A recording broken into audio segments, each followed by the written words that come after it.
તો ગાંધીનગરમાં વધતા ટાઇફોઇડના કેસને લઈને હવે રાજકારણ ગરમાયું છે। મનપા કચેરી ખાતે શહેર કોંગ્રેસ દ્વારા વિરોધ કરવામાં આવ્યો અને દેખાવ કરવામાં આવ્યા। કમિશનર ઓફિસમાં દૂષિત પાણીનું માટલું ફોડીને વિરોધ દર્શાવ્યો। શહેર કોંગ્રેસ સમિતિએ કમિશનરને આવેદન આપ્યું। શુદ્ધ પીવાનું પાણી અને ઝડપી ગટરનું સમારકામ કરવાની માંગ ઉઠી છે। જવાબદાર એજન્સી સામે પગલાં લેવાની પણ માંગ કરવામાં આવી। હાલ ગાંધીનગર મનપા ખાતે કોઈ સત્તાધીશો હાજર નહીં। નાગરિકો રોગચાળાને કારણે હેરાન પરેશાન છે।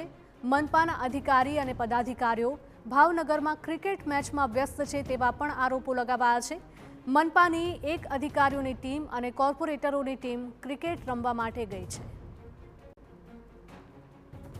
અસરગ્રસ્ત વિસ્તારમાંથી વધુ 20 કેસ નોંધાતા આરોગ્ય વિભાગની ચિંતા હવે વધી છે। તેવામાં શહેર કોંગ્રેસ મેદાને ઉતર્યું છે અને મનપા કચેરીએ ઉગ્ર વિરોધ નોંધાવ્યો। તાત્કાલિક ધોરણે દૂષિત પાણીની સમસ્યાનું નિરાકરણ લાવે અને લોકોને શુદ્ધ પીવાનું પાણી પૂરું પાડવામાં આવે તેવી માંગ ઉઠી રહી છે। અમે કોર્પોરેશનને એટલું કહેવા માંગીએ છીએ કે જે પણ આના કોન્ટ્રાક્ટરો છે અને લાગતા વળગતા જે પણ અધિકારીઓ છે તેમને તમે તાત્કાલિક ધોરણે સસ્પેન્ડ કરો અને એમના ટેન્ડર રદ કરો અને કાં તો તમે જો ના પહોંચી વળતા હોય સ્વચ્છ પાણી આપવા માટે તો અમે કોંગ્રેસ પક્ષ તૈયાર છીએ। સેક્ટરે પાણીના ટેન્કરો અમે આપવા તૈયાર છીએ।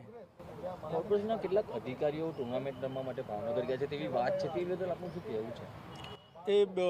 એ એમની બેદરકારી કહેવાય। એ કોર્પોરેટરો અહીંયાથી ભાગે છે। જનતાને જ્યારે જરૂર છે એમની ત્યારે તેઓ ભાવનગર ખાતે મેચ રમવા જાય છે। એ ગાંધીનગરની જનતા સાથે અન્યાય છે।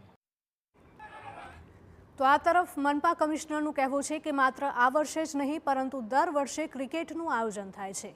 જો કે હાલની પરિસ્થિતિ સામાન્ય છે અને આરોગ્ય તંત્રની એક ટીમ કામે લાગેલી છે। સર્વે સહિતની કામગીરી પણ યુદ્ધના ધોરણે ચાલી રહી છે।